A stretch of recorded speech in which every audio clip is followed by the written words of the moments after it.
Hi, podcast listeners. This is Audrey Moore with Audrey Helps Actors, and you are listening to episode number 7. I first want to thank everyone for their iTunes reviews. It's been so great having everyone review. I know that some people are having a little bit difficulty reviewing them on their iPhones. I have had friends who've had trouble with that, but have had success reviewing on their laptops and personal computers. So give that a go if that's something that you are experiencing. I want to thank Alex and Megan for sharing the podcast on Facebook that I saw.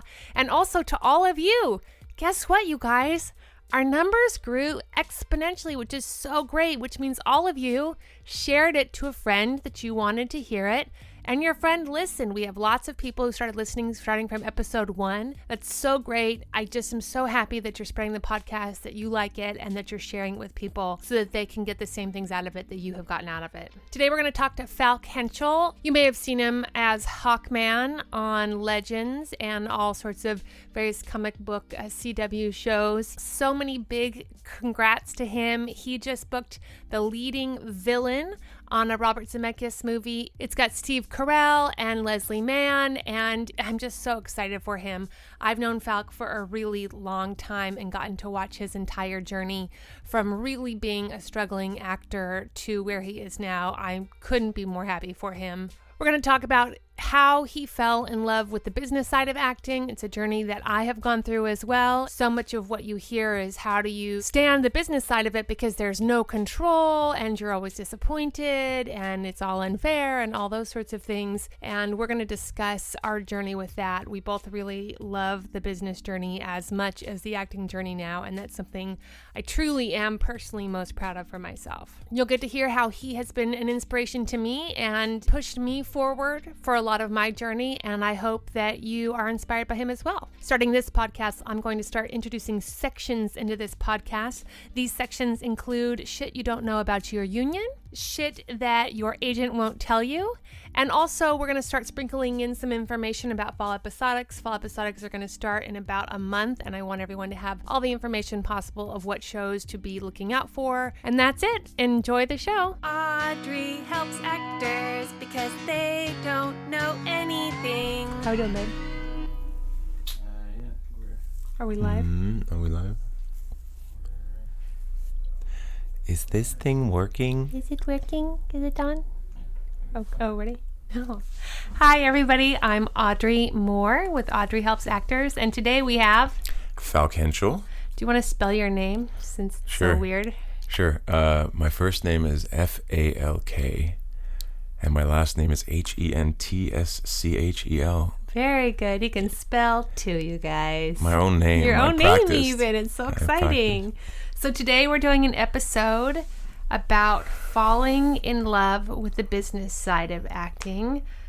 I love the business side of acting. Do you? I do. It took me a while. Me too. To even know that there's such a thing and that you should love it. Yeah, that's right. That maybe is a big part of it. And then discovering that it's I actually think it's a blast. I think so too. Yeah, I have a really good time. So let's start with talking about how we know each other. Mm-hmm.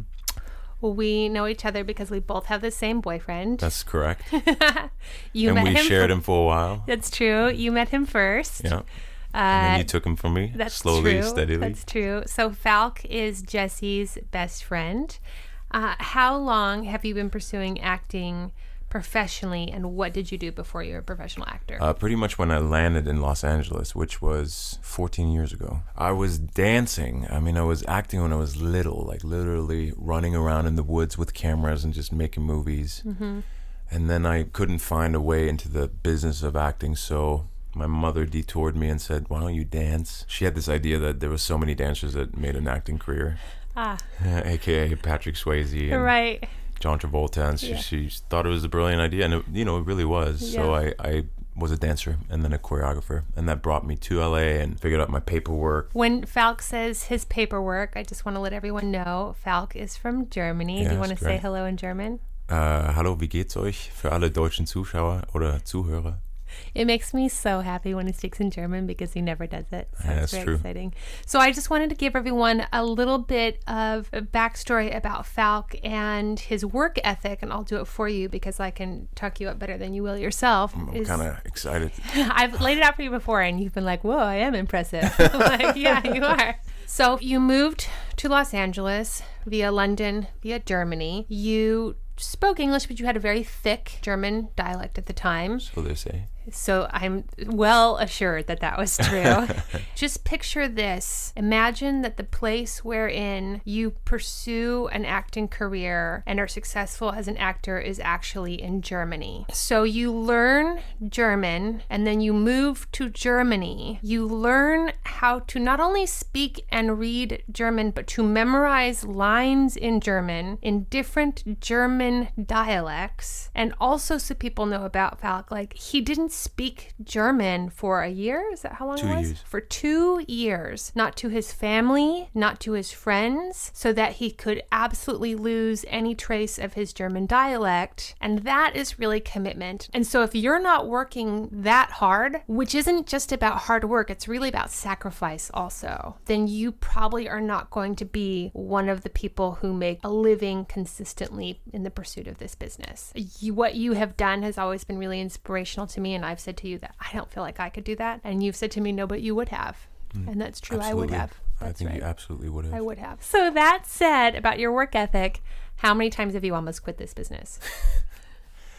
How many times have I woken up and decided not to quit the business? You know what? Let's go with the real distinct times where I was literally like Having a breakdown. starting the breakdown and like started the move, started to call up my parents and say, hey, can I move back in? I'm going to come in December, and I booked the ticket. Yeah. That happened 3 times. 3 times. 3 times. And I think since 2 I've of them known you were witness of. Yeah, since I've known you twice. Yeah. So I've known you for 7 years, and I would say that including those 2 very distinct times, you've had multiple times of just being over it to the point where I feel like you were just really a hair away of buying the ticket. Yeah.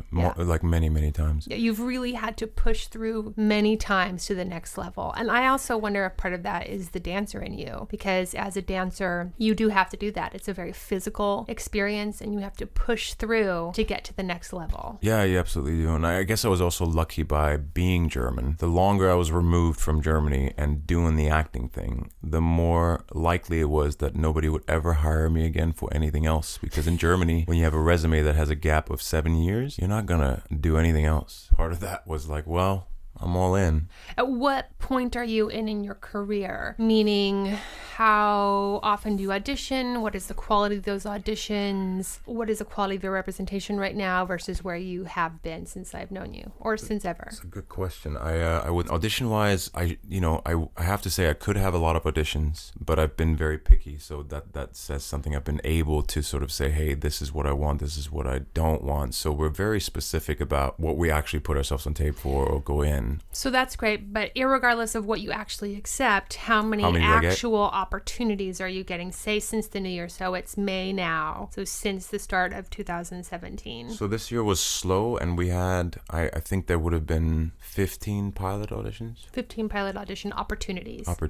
And of those, how many did you put yourself on tape for? I want to say maybe 4. 4 of them. And of those, how many did you book? 1. Knowing where you are in your career now, what is the level you feel you're at versus where you were just at? Where have you just graduated from, and what are you looking forward to getting to next? I have just graduated the phase where you know you're going to work, but you're uncertain how regularly and how stable, but stable enough that you're not going to go strip dancing again or waiting tables. You're like, it's going to come, but I'm going to have 6 months where I'm really going to freak out. Mm-hmm. That was my phase. Sort of like, I'm a working actor, but I'm insecure about it. Insecure about my ability to be like a stable human being. Consistent. Mm-hmm. And now I think I've graduated into a place where I'm very certain about what I have to offer, and I have a feeling that it is needed, work will come, and it has just become my business. Mm-hmm. I think I just graduated to accept that this is a business that I'm running, and I'm going to have good years and bad years, but it's largely up to me and how I run my business, versus being an actor who believes that it's sort of in the ether and like, maybe I'll get lucky this year. But wait, Falk, wait. I have to interrupt you real quick. It's time for Shit Your Reps Won't Tell You. Real advice from real agents. Dear actor, Do not, for the love of God, email me and tell me you are right for a role because your friend that looks like you is going in. 9 times out of 10, I know you are right for it too. 10 times out of 10, I've pitched you for it. Maybe stop and reflect on why you don't have an appointment. Your friend that is blonde and has blue eyes that's going in for woman number 3, she might be 5'4" and you are 5'9". Or maybe they were on a show and the casting director is familiar with them and calling them in first. You don't trust your rep to take care of you? Get new reps. You trust them? Leave them alone. Unless you fucked a writer or a director on the show, let your rep do their job. And now back to your regularly scheduled program. And where are you looking to graduate to in your career? What's the next level? To be honest with you, now I'm at a place where I say I have a good small-time business that brings in good numbers, but I'd like to expand my business to just, set up some things in my life that I'm wanting that would enhance my life. Like so just like a personal, house. Yeah, and investing money. Investing money, yes. I'm very excited to invest in the industry. One of my dreams is to be an investor, and this is all stuff that I want to fold into the business and hope that the business can carry that. That's great. So right now you categorize yourself as doing well but still small business, and you're looking at expanding yourself into a bigger business entity that invests in other businesses. Correct. So you love the business, I do. And I do too. Let's talk about how you fell in love with it, because you and I both used to hate the business side of it. And people ask me about that all the time when they want to know about falling in love with it. They always ask me, did you always love the business side? And I'm very adamant that I did not. I've always been good at getting work done. You have too. You and I don't have a work ethic problem. But part of what was always so frustrating about it was feeling like I was just spinning wheels maybe, or doing what people who didn't really know much told me to do, which wasn't really helpful anyway. So many people are out to tell you that the things that you're doing are wrong to do. I had no idea what I was doing. I guess that's the best way to put it. Yeah, like all of us. Right. Because nobody teaches that. Nobody's very forthcoming with that information. But they luckily, tell you how to cry. Yes. But they don't tell you how to... Right. They don't tell you how to run a business. Luckily, there's a podcast going around now where we're going to discuss that. I love that. I think it's great that you're doing that. I mean, just even the fact that it is just a business and that you can go to school and graduate, and that it takes... I always compare it to my mother, who was a doctor. She didn't make money in when she's studying in the first 5 years. She didn't even make that much money when she did her internship and then was a doctor. So it took her like 10, 15 years to have a career. To have a career. So... Yeah. I wish actors were told this, to just sort of go, hey, you want this career, it'll take you this time to do this and this to do that, and then you're going to make a business plan, and then you're going to find investors. Well, what I tell people, what actually makes acting harder than being a doctor or a lawyer in that sense, is that it is actually possible that you can just become a successful doctor suddenly. It is possible that without being particularly qualified or putting in particularly amount of years, that you can just become a working and successful and famous actor. And I think that if actors knew that, like being a doctor or like being a lawyer or like being a teacher of sorts, that you were going to have to put in 10 to 15 years to have a successful career, I think people could really be okay with that, and they could really relax in the knowledge that they're going to have to put in the time. But it's the idea and the knowing that there is a possibility that that's not true. That is really the little seed that I think eats away at actors' souls and spirits. So how did you fall in love with the business, and why? I was very fortunate to get the advice on my first film on Night and Day to get a lawyer for my next deal. And I was not in the place yet to should hire a lawyer. I wasn't making that kind of money. I wasn't known enough. But then when I did get my first movie offer, Street Dance 2, I remembered this, and I had talked to this lawyer beforehand. And when it was time now, and after this film offer came in, he took over, and I feel like I learned so much about my value, just because there's something about lawyers, or maybe it's my specific lawyer who I love, where it's just like, look, this is what you're worth, we're just going to go for this, and if they don't give you that, then we can see what they think you're worth. It was easier to see the value on the Street Dance film, because you just start to think, I gotta dance for 3 months, rehearsals, 12 hours a day. That's hard. Yes. And I have to be on a diet, and I have to work out on top of those 12 hours. So you just sort of start to go, this is not what I got offered, but let's say they say, oh, you're young, here's like 30 grand for the next 7 months. You just sort of go, you want me to come back and like go wait tables after I've like been famished and I'm like dying? Yeah, and it's their job to give you a low ball. Sure. Just so everyone knows it's not personal. No, not at all. I mean, one of the best pieces of advice I heard on some TED Talk or something was that it's your boss's job to get you more for less. And it's your job to get you less for more. Sure. And that's just a business agreement, and it's not personal. And there's a lot of factors in it, right? We got to always be careful to go, well, what is this job? Is it a bunch of passion people that literally don't have the money? And is it an investment for me because I get to do this and this? Like, a lot goes into negotiations. But the bottom line, this was the first time where I just realized, oh, somebody's got my back and is teaching me about value. And so the negotiating part of it became the thing that I was looking forward to on the next job. Like, I'm like, I can't wait to talk to my lawyer and like go through deal points and just the back and forth. So that's when I started to flirt and fall in love with the business. Yeah, I was just going to ask you, what in specifically is it that you love about the business side? For me, I love the chase. I really love the chase. I love knowing that there are people out there who are looking to buy what I'm selling, and I just have to find those people and show them my product. I like growth. And so I like challenge, and playing with the business is like approaching it like a business, is setting clear goals and then sort of Jenga towering the way to get there and like push this to the left and pull this in. That didn't work. And so there's something about it where you just feel more accomplished than just letting it happen to you. Like being actively part in your business venture makes you sort of go, no, I created that. That's was right. Ownership in that. That was ownership. I was like, no, we're very specific about this deal, getting this movie, getting the show, based on doing your needs, based on your value. And and also, this is one of the biggest things for me, based on what kind of life and lifestyle I want to have that is compatible with my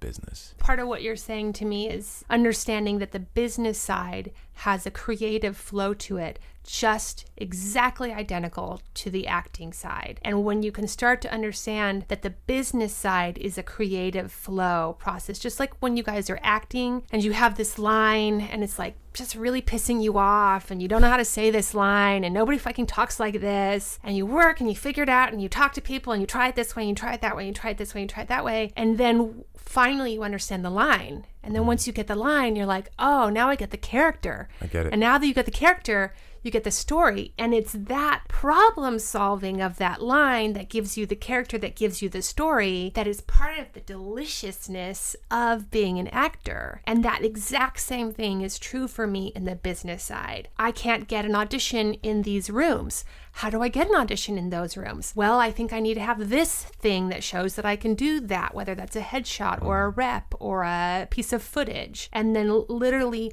solving that thing. And then I have the joy of watching that come true for me. Yeah, I think that's a perfect way to put it. Two things, because you said something really important that I just wanted to highlight again. It's not personal. This is when I came into this new stage. I just recently let go of the anger towards the business and the injustice. And it's just awesome because you just sort of start to come from a place of, we all want to make this movie, and just even asking, what's the budget? Hey, what are you spending on that? Like, if you have that luxury, but come from a place of, how can we make this work and not undervalue myself and not undervalue you, or overvalue you, or overvalue yourself. Yeah, exactly. Like, or them, you know, but like, they're making a great thing, and part of why it's great is because, well, maybe on this one they don't have the money for you. But they want you. And so it's like it takes the ego out of it when you can just sort of go, nothing personal, we're all in it together, and everybody actually wants to just make a good show or a good movie.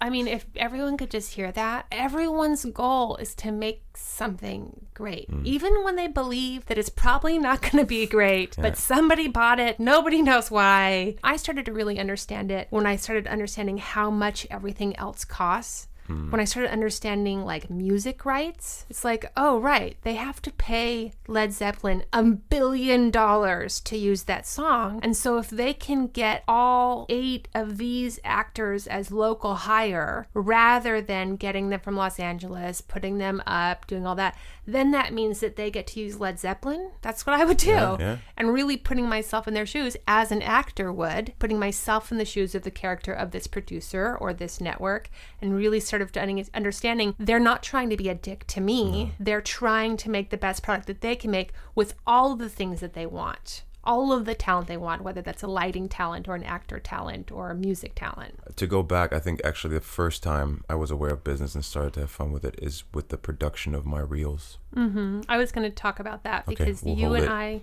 No, that's good. Oh, We okay. can talk about it now. You and I have the benefit of both loving the same man, Yep. being in a position to work with somebody who is A able genius. to film work for us, edit it, and put it out there. And so I want to talk about night and day. And to me, you really started to figure out the business side in that particular project. So I'm going to go a little, I don't want to go too long, but a little back on that because I think it'll be helpful, because before that was one of those times where I thought I just won't make it in the States. Yes.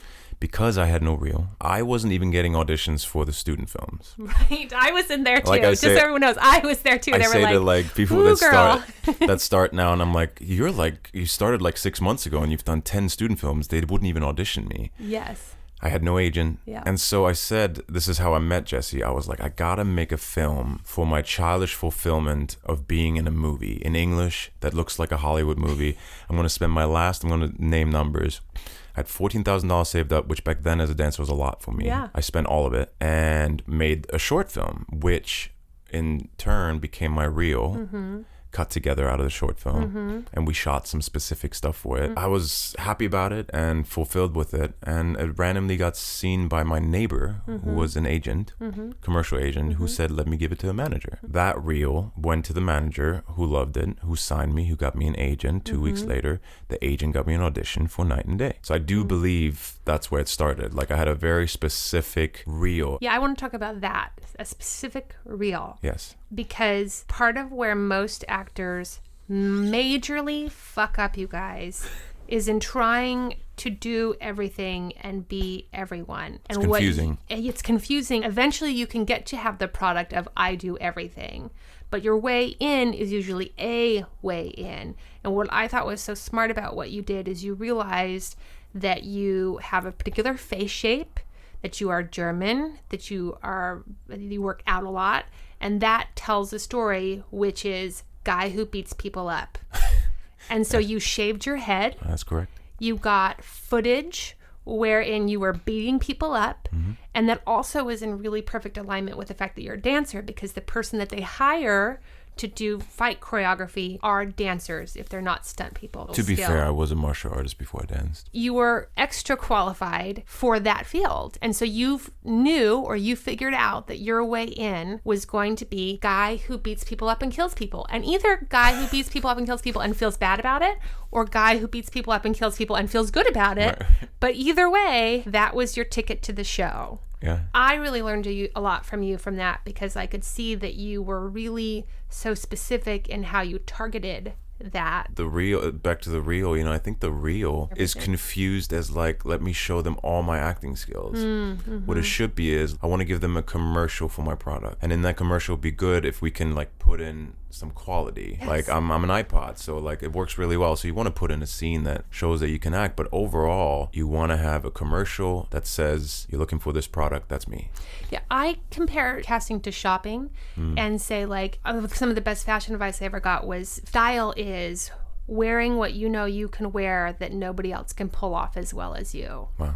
And I think the same thing about casting. Like other people can compete with you, but in this category, for this thing, that's all you. And I have certain casting categories that I'm like, other people could show up to this party, but if I'm invited to the party, it's my party. Have you talked about finding that though? Because I feel like you're very good at that, and that I think I was lucky. You were I think lucky. I was lucky because I knew I was sort of like the gruff guy and all that, but I shaved the head and then it hit, and I realized that and then went. But it wasn't like I could sit in front of the mirror and go, this is my casting. You have this skill particular, I think, that is like huge, of knowing this. So you're just good with, you've done it with me many times, you've done it with other actors, you do it with yourself. And I do think there's something about that. What I tell people is finding your casting, finding that way in, that like loophole, is to me the hardest part of it. And that's why it takes so long. And if you can, once you find that, then you know how to target. Then all the other stuff is just money and time. But actually figuring that out for yourself is a lot of personal confront. I think a lot of your 20s is about rebelling against who you actually are by who you dream that you wish that you were. And that's why people blow their 20s as an actor, is because they're working so hard to be this thing that they wish that they were, but really they're just not. And I wanted to be dreamy boy Lee James Dean, and it's like I was German and the hair didn't work for me, and I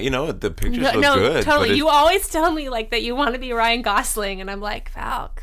Do I? Yes. I feel like you're making stuff up. No, doesn't he want to be Ryan Gosling? I mean, Ryan Gosling is awesome. I think I want to be Mel Gibson. You want to be in The Notebook. That's what you wanted. I used to. Yeah. You wanted to be Ryan Gosling in The Notebook, and I was like, no. No, you're not. No, and I'm not. That's very true. Nothing about you is a Mormon Canadian. Like, that's just never going to happen for you. It's just never going to happen. This is great. He's got to be like the friendliest person that ever lived with that combination, right? Okay. Do you have systems or habits set up that make it easier for you to maintain the joy of the business? Like you and I had talked about how you keep track of numbers. I know I keep track of numbers. I know you meditate. I know I meditate. Anything like that? Yeah. I mean, I just drastically moved to Oregon.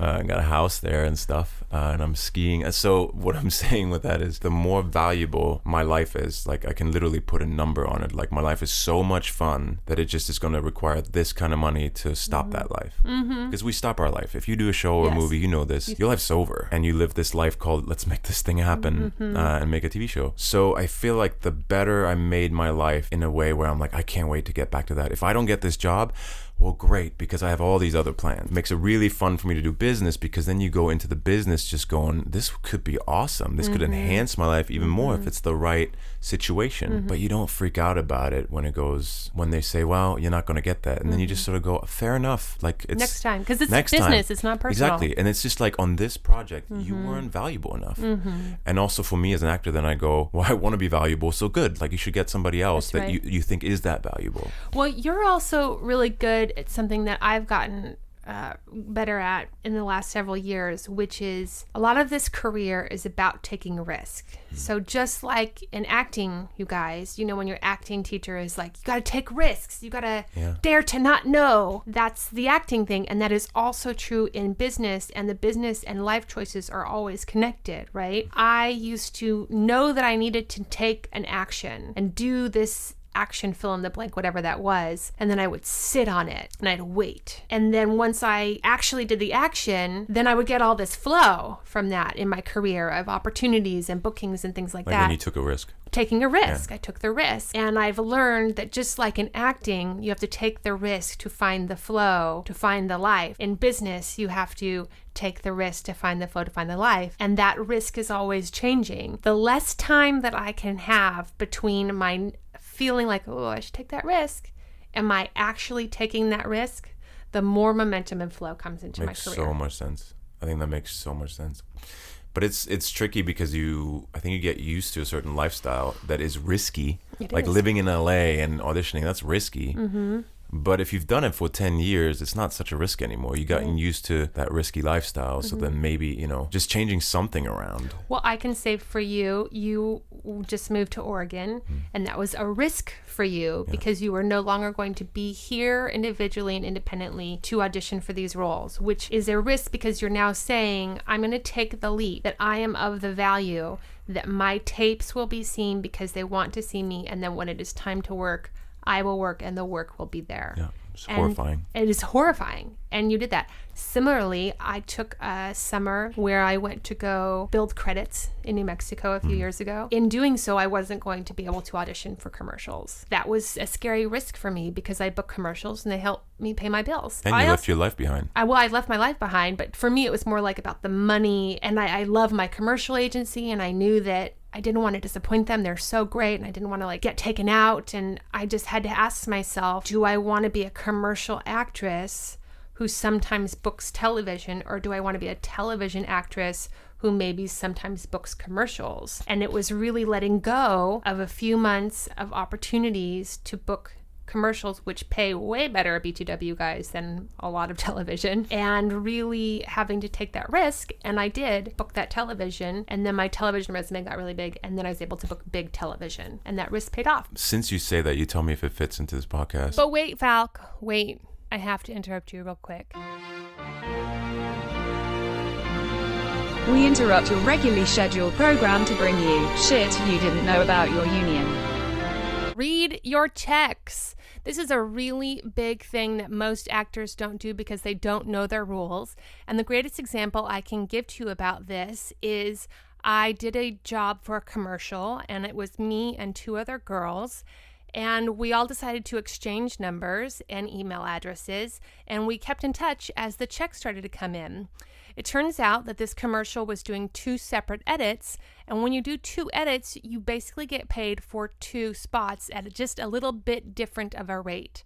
And what happened was Girl A and I were getting paid for both edits of the spot, but for just a clerical error, Girl B wasn't getting those checks. And if it hadn't been for the fact that she had connected with us and was comparing checks as they came in, she would have no idea that she would have missed thousands of dollars in residuals that she just would have been completely clueless that she owned. So there's a couple morals to that story.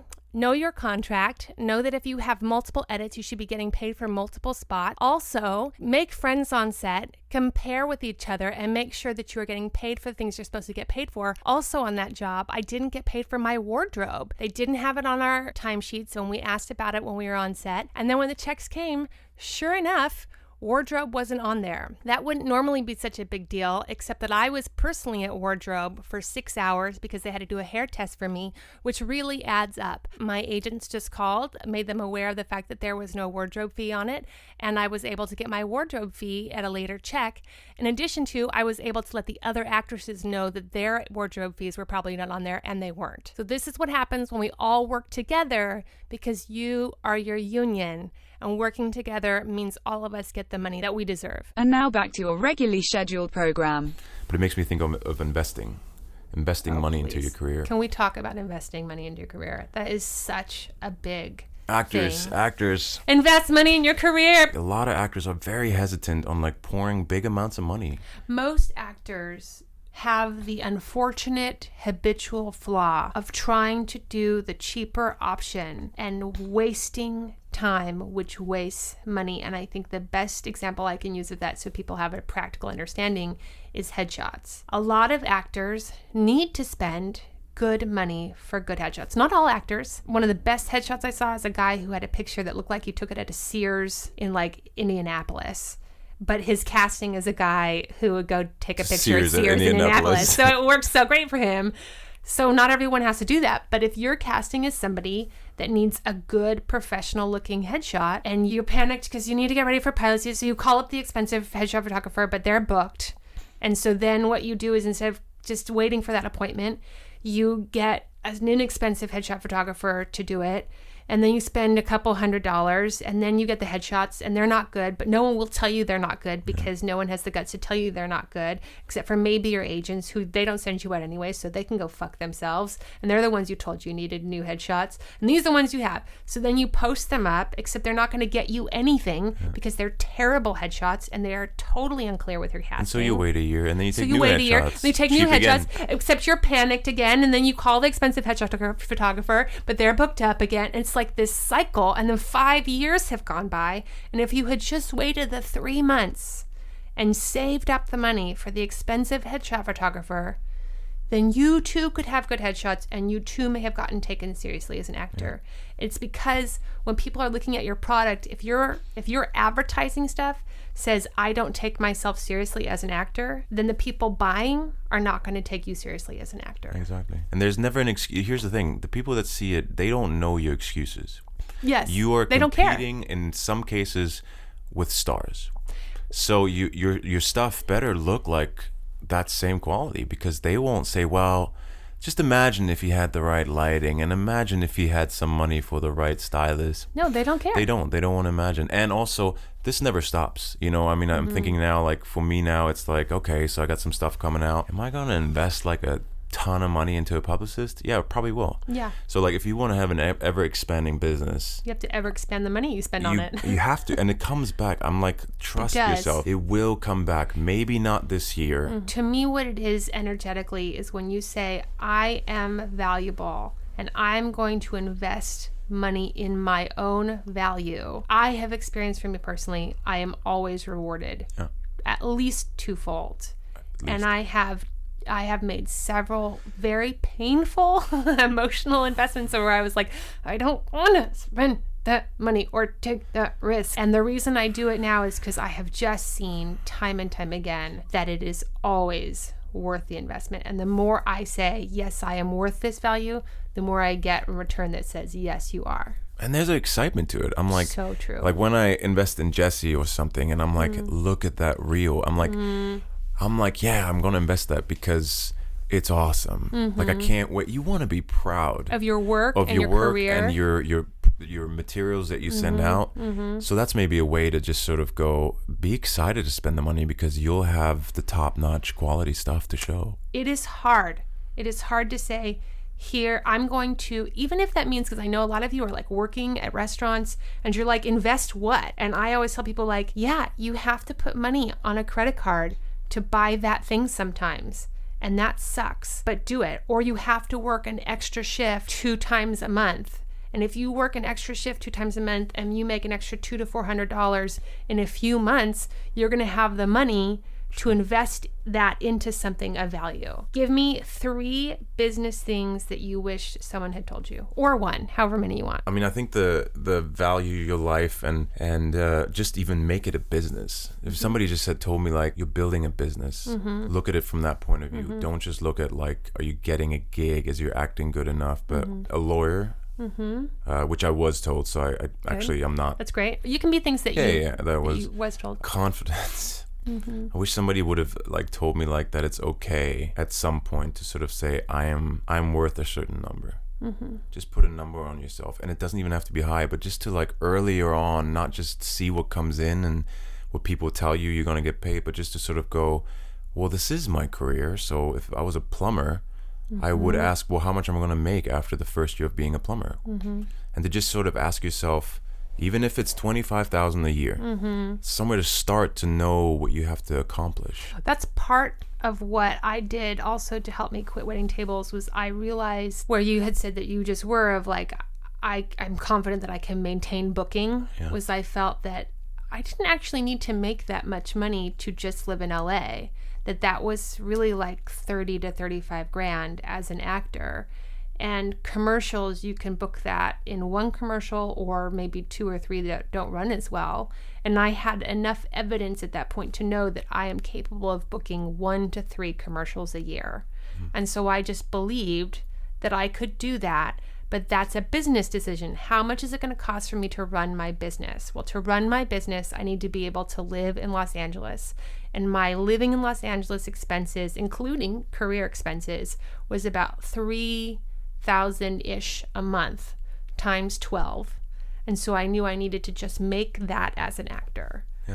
And that I had reason to believe that I could do so. And then you can divvy up the time and just sort of go, well, okay, they want me to do 10 student films. That's going to take 4 months out of the year. I only have 8 left now where I have to make all that money. And then you start to realize the power of no. You just sort of go, I'd love to do it, but I actually, business-wise, I can't. It's not a smart financial choice for me. That's right. Because you are then investing in their project. Exactly. Instead of them investing in you. Any advice you have for people who are in the place right now that you and I used to be in of just fucking hating the business side of it? Just make your life awesome.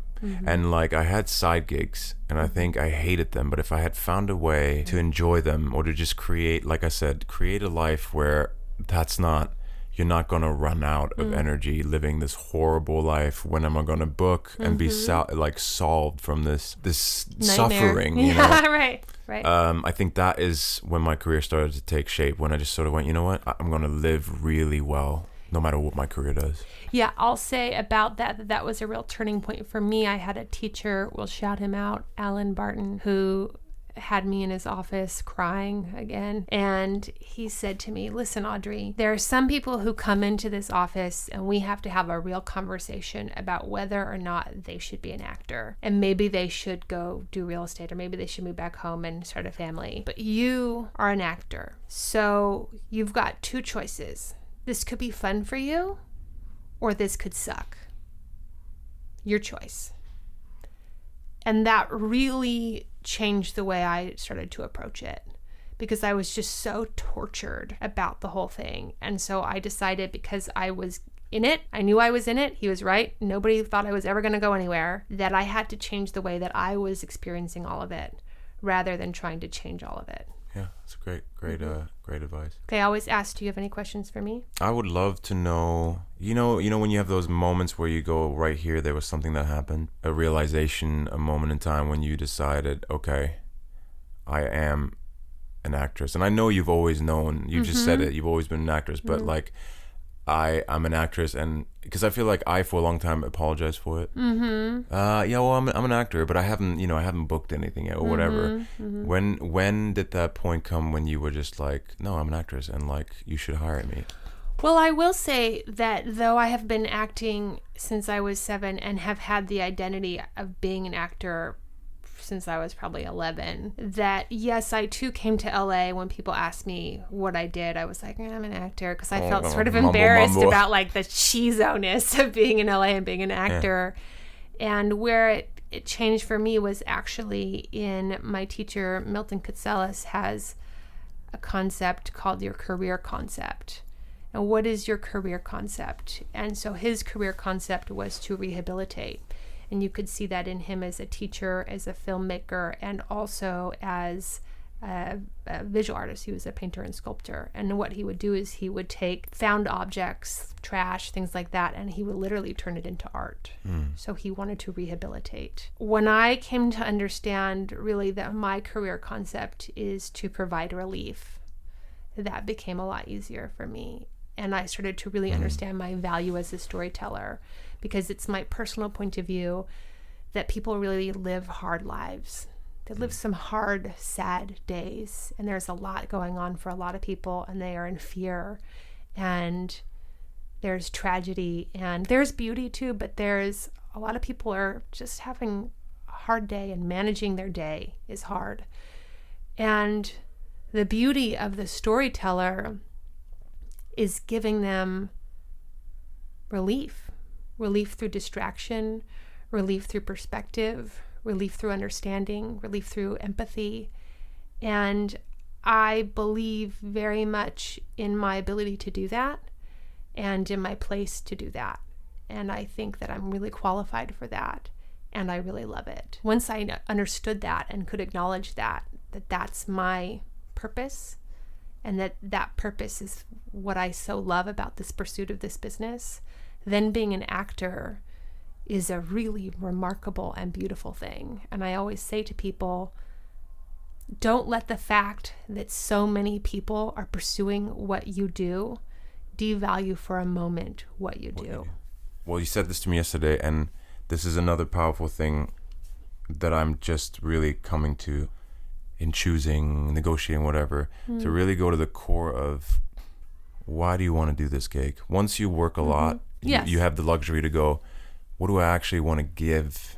Like, what is it that you specifically are good at giving to people? You know, keeping in mind that you're servicing, that it's not all about you being on the screen. And for some people it might be, and that's okay. But for me personally, it's a powerful, it's a more powerful thing to go, oh wow, here is where I can really, I'm needed here, and I'm so glad I can like contribute so that it gives something, you know.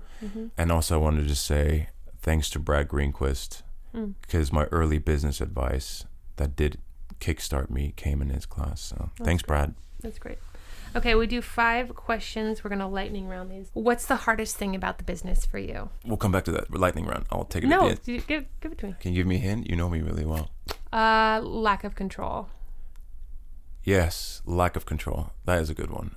Lack of control and humility, I would say. Yeah, lack of control and keeping humility. And what I just said earlier, I'm hoping this sticks in my soul and I don't fall back into my old ways, but letting go of like taking things personal and anger. Yes. I have a lot of like rebel, like let's change the business and this needs to be fair, instead of just going, you work in this business, like find your way. Yeah. Find your peeps. Find your peeps. Find your peeps, man, and leave the other ones do what they want to do. They have their reason. What is the best thing about the business for you? For me, it's all about the moment on set when all of it comes together. Like the best moment is when a director gives you a great note, you take it, the other actor changes it around on you. It's just, that's what I love about it. It's not me doing something. it's like 250 people that have like prepped me for the moment and everyone else, and then people are like, you know, pushing me over here and I'm pulling them there. And the moment when you just create, and when they say action, you know, and you just go, magic is happening. That's my favorite thing too. It's the best. Why acting? Why acting? Because I get to feel and experience so much life. Yes, that's great. Both in the lifestyle, I get to travel to places, and I get to be a flying superhero, and then somebody in prison, and I get to, you know, not that I will ever understand them fully, but I get a glimpse, and I get a feeling of these people. And also, one of the most important thing for me is I love, and I hope one day that I'm as successful at it as I want to be, giving a voice to someone that otherwise might just get judged. Yes, that's great. Giving some sort of understanding to people that we just don't usually have the time of day for, to feel for them. What do you wish somebody had taught you or managed to get you to understand when you were just a wee babe dreaming about this? Take your time and enjoy. What is your biggest struggle right now, personally or professionally? So at the moment, I'm on a success wave. And so I would say the struggle is balance. And I would say that's probably a lot of times what it is. Too much off time and you're depressed because you're not working. You're working all the time and your family life is going to shit. You go from like real struggle, like I can't eat problems, to like champagne problems. Yes. And to keep your head straight and to not bitch when you have like problems that isn't a problem for anyone. To stay grounded and balanced in this crazy high school super duper pressure business, you know. Yeah. You can plug yourself social media wise. Where can they find you? At the Falk on Twitter, and just Falk Hentschel on Instagram, which is where I'm most active. And can you also tell them what project it is that you're working on right now? I'm currently shooting The Alienist, which is Caleb Carr's book turned into a show for TNT. Great. Keep an eye out for that. Okay, mildly interesting. Give it to me. Can you start? Yeah. I'll talk about mildly interesting. I have hired, you guys, somebody. Not mildly interesting. That's amazing. It's amazing. Somebody who makes me clothes. Those of you who don't know me know that I'm tall and lean. And while I am tall like a model, I am not as lean as a model. And like all of us ladies and men, we have varying body types. And it is hard for me to find certain things off the rack, including and especially dresses, because they're not long enough for me or they're too short on the waist. And I have discovered that you can go to downtown Los Angeles, to the Fabric District, and every single person there asks you if they can make clothes for you. And you just pick out the fabric that you want and you show them like an Instagram picture or a Pinterest picture of the dress or thing that you want to wear on your body. And then they measure you and then they make it for you.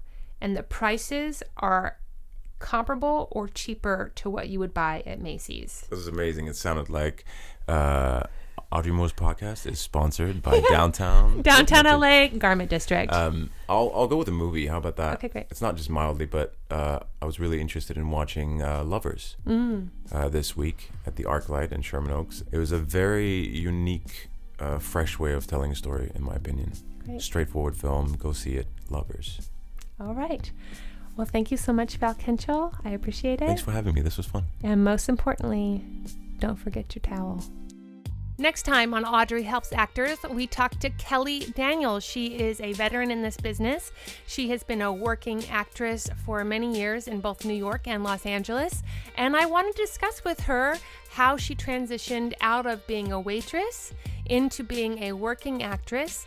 If you are an actor who is about to just kill themselves because they've been spending too many years waiting tables and you don't see a way out, we're going to discuss how to financially plan your way into being a full-time working actor. We're also going to discuss, for those of you who are newbies, just hitting the scene as an actor, what things you might want to look for in your serving job. And if you're a veteran actor also and are just starting to really make some money, we're going to discuss finances, perspectives, things you learn along the way. I think you'll find it really helpful as well. This show is produced and edited by Lumen. He is a writer, director, producer, and virtual reality genius and wizard. If you are creating a current virtual reality experience, please look him up and get in contact with him because he is on it. Special thanks to Falk Hentschel for his contribution to this podcast. Check him out on The Alienist, coming soon to a television type screen near you. Also, special thanks to Thomas Snodgrass for the mic assistance and providing us with an extra mic here and there. And special thanks to Aalok Mehta for all of his help and work on the theme song. Music this week by Ari De Niro. And lastly, and most importantly, don't forget your towel.